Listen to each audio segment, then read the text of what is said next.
A paz do Senhor a todos, bom dia. Hoje é o nosso terceiro dia de devocional e hoje nós vamos ler Mateus capítulo 3, Evangelho segundo escreveu Mateus capítulo 3. Bom dia, paz do Senhor. Antes da gente começar, seja bonzinho com a gente, né? Curte o vídeo, compartilha, clica no botão de se inscrever. E isso vai ajudar que mais pessoas entendam a Bíblia assim como você hoje está entendendo. Assim como hoje nós estamos lendo no propósito de ler ela até o final do ano inteira. E olha que a bichinha é grande, hein? Vamos orar? Senhor, meu Deus e meu Pai, abençoa, Senhor, o nosso devocional. Abre nossas mentes, nos dá sabedoria, nos guia, revela a Tua palavra, nos ensina, nos capacita. Em nome de Jesus, salva, liberta, transforma através da Tua palavra. Em nome de Jesus. Amém. Eita glória, vamos lá, o Mateus capítulo 3. Irmãos, como é de costume, né? A gente já leu, né, o capítulo 3 inteiro. A gente vai trazer para os irmãos um resumo. E para os irmãos não precisarem sair do vídeo, aí na parte de baixo, na descrição do vídeo, vai estar o capítulo 3 inteiro, tá bom? Eu destaquei alguns versículos, né, conforme a gente foi debatendo aqui, e o título diz assim, a pregação de João Batista, né? O capítulo 3 ele já introduz João Batista, que por sinal tinha o nome de João Batista porque ele batizava, então era João que batizava, né? E João Batista, ele está dentro do primeiro livro do Evangelho. A palavra vai nos dizer que João se refere ao que foi dito por meio do profeta Isaías. O profeta ele já anunciou que antes de Jesus vir, alguém iria abrir o caminho para ele, né? Então o João Batista, ou Baptista, dependendo de alguma tradução, ele abre o caminho para Jesus, ele vem evangelizando antes, né? Eu estava até comentando com a Bruna aqui, que João ele tem dois tipos de pregação, né? Antes, até hoje, até o devocional, para mim João só era o brabo, né? Que quando chegava os fariseus e os saduceus, eles só apontavam e falavam, sua raça de víbora, né? Para quem não sabe, os fariseus eram os religiosos da época, né? E os saduceus eram os inimigos dos fariseus, né? Entre aspas. Então digamos que um era da igreja A e o outro da igreja B, né? Eu não vou falar o nome das igrejas pra não dar ruim. A gente desculpa que eu tô com a boca do dói aqui. E aí, João ele é muito conhecido por essa palavra, né? Quando ele ia pregar no deserto, o povo da Galileia, né, diz aqui que os moradores de Jerusalém, de toda a Galileia, toda a Judéia e de toda a região em volta do Jordão iam até onde eles estavam, né, aonde ele estava. E depois que ouviam a mensagem que ele pregava, né, depois que ouviam a mensagem que ele pregava, eles se arrependiam dos seus pecados, né, porque eles conheciam o verdadeiro evangelho, né, sem a placa da igreja A e da igreja B, sem saber se era fariseu, se era saduceu, eles se arrependiam dos seus pecados e ali João os batizava, né? Isso aí já quebra um paradigma que a gente vê em alguns lugares, né? Que as pessoas demoram meses e um tempão e faz curso de treinamento de batismo para poder batizar as pessoas, sendo que a própria palavra diz que eles se arrependiam dos seus pecados e João Batista, que tinha moral para fazer o que fazia, já batizava eles, né? Isso aqui é importante, né? Porque não adianta quem quiser falar o que quiser, João tinha moral para fazer o que fazia e ele já batizava, né? Então quando ele batizava, ali eles saíam, né? Também viravam discípulos, alguns viravam seguidores de João Batista. E muito importante é que quando ele dá de frente com os fariseus e os saduceus, ele sempre aponta como raça de víboras. Mas por que raça de víboras? Essa aqui é revelação, hein, de último minuto. A víbora, né, algumas raças de víboras, os ovos delas, das cobras, eclodem dentro do corpo da mãe. E aí elas matam a mãe de dentro para fora. Então, é igual. É como se fosse um assassinato, né, da própria mãe ali, porque houve Clode dentro da cobra e as víboras vêm matando a mãe de dentro para fora, sendo bem ingratas, né, com quem deu a oportunidade para elas, digamos assim. E é alguma coisa que a gente vê muito, né? A gente vê muito.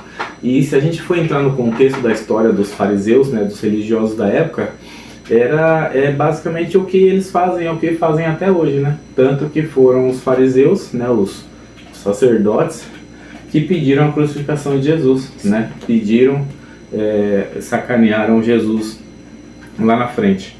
E isso era totalmente diferente do que João pregava, porque João, aqui a gente viu no texto que João, ele pregava, as pessoas se arrependiam dos pecados, né? Então aqui a gente já vê que João, ele tem dois tipos de mensagem. A mensagem para o cara que ele sabe que ele é pecador e ele precisa mudar, assim como eu, como você, né? A gente tá fazendo a leitura da Bíblia inteira justamente por conta disso, porque a gente às vezes ouve um falar aqui, ouve outro falar ali, e muitas das vezes até o mundo, né, as pessoas que estão fora de Cristo, elas olham para dentro, e na maioria das vezes eu até falo que uma das frases que eu mais odeio ouvir é: você não é crente?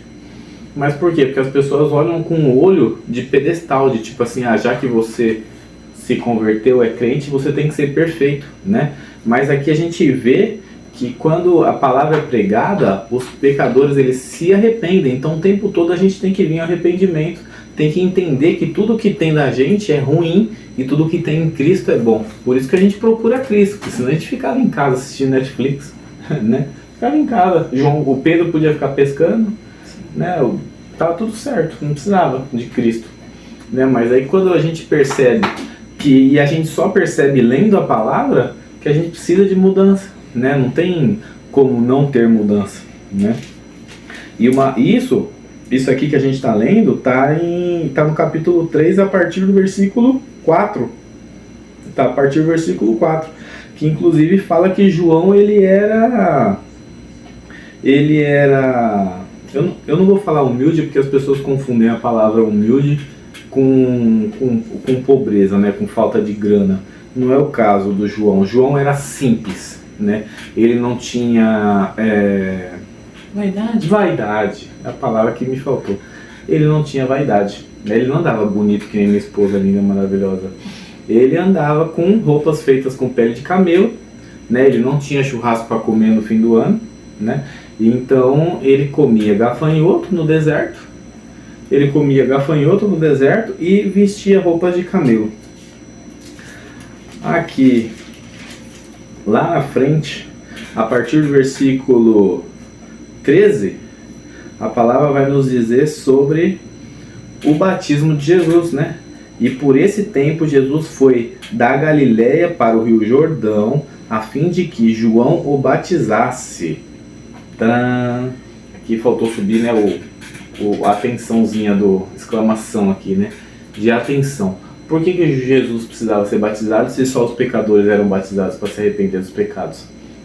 Ele precisou porque ele veio para ser como nós, assim, como posso dizer?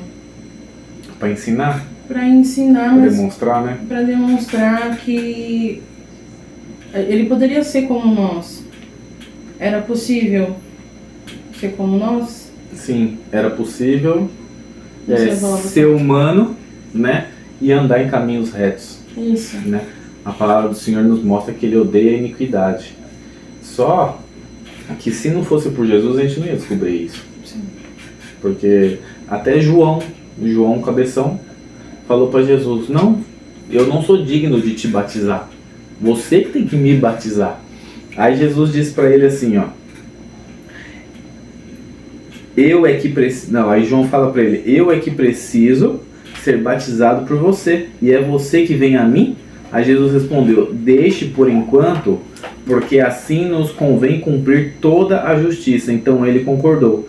Depois de ser batizado, Jesus logo saiu da água, e eis que dos céus se abriram, e ele viu o Espírito de Deus descendo como pomba, vindo sobre ele, e eis que uma voz do céu dizia: este é o meu filho amado, em quem eu me agrado. Mas está aí o segredo. Jesus ele foi batizado porque ele precisava nos deixar o exemplo. Sim, ele se fez homem, né? Exatamente. Como ele se fez homem, né, ele precisava mostrar como o homem devia ser conduzido para se arrepender do pecado. Só que aí aconteceu aqui uma coisa que o João nunca tinha visto. Né? Ele batizou muitas pessoas, ele discutiu com as víboras, mas ele nunca tinha visto o Espírito de Deus descer direto e batizar alguém com o Espírito Santo. Após o batismo. Olha, até arrepia, meu. Eu sou um eterno arrepiado com a palavra de Deus. Por quê? Ele batizava com a água, né? Mais pra frente ele vai dizer depois que... Não. Acho que mais pra frente. Eu vos batizo... Ah, não, mais pra trás, desculpa. No 11. Eu batizo vocês com água para o arrependimento. Mas aquele que vem depois de mim é mais poderoso do que eu, no qual não sou digno de carregar as sandálias. E ele batizará com o Espírito Santo e com fogo. Né? Então, a partir daquele momento, Jesus apresenta o Espírito Santo para sua noiva. Né? Não vou falar para a igreja. A igreja é um conjunto de 4 paredes.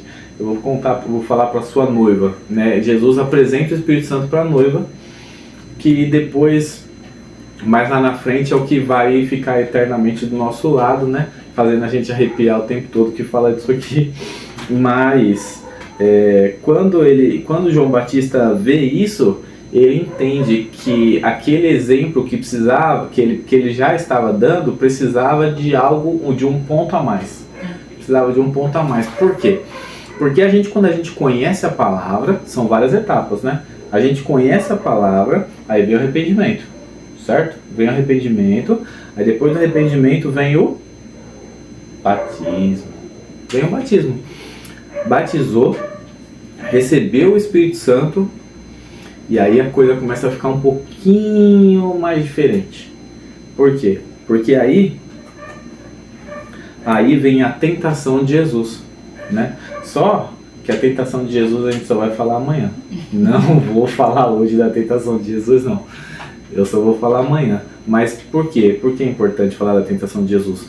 Porque foi só depois do Espírito Santo que Deus permitiu que ele fosse tentado. Interessante. Forte, hein? Faz sentido. Forte, hein? Mas aí, só depois que todo mundo curtiu o vídeo, compartilhar, se inscrever no canal, beleza? Se inscreve no canal e amanhã, 6h50, no mesmo bate-horário, mas não é do Batman, é do batismo. No mesmo horário, vocês vão receber aí a notificação de que o 4º dia do devocional tá chegando, tá bom? Vamos orar? Senhor Deus, meu Pai, que essa palavra hoje, Senhor, venha ser cada vez mais aficionada nas paredes do coração dos teus filhos, Pai, da tua noiva, Senhor. Para que, Senhor, a religião não venha afligir a presença do Senhor nas nossas vidas. Não venha, Senhor, com 4 paredes prender a gente numa caixinha, sendo que o Senhor é liberdade e a presença do Senhor nos liberta até mesmo dos nossos próprios pecados. Aqueles que às vezes nem nós mesmos sabemos, mas o Senhor o sabe. Senhor, batiza hoje com o Espírito Santo todos os seus filhos dispostos a aceitar a tua presença, Pai. Em nome do Senhor Jesus, Pai. Amém. Até amanhã? Até amanhã. Até amanhã, pessoal. Tchau, tchau.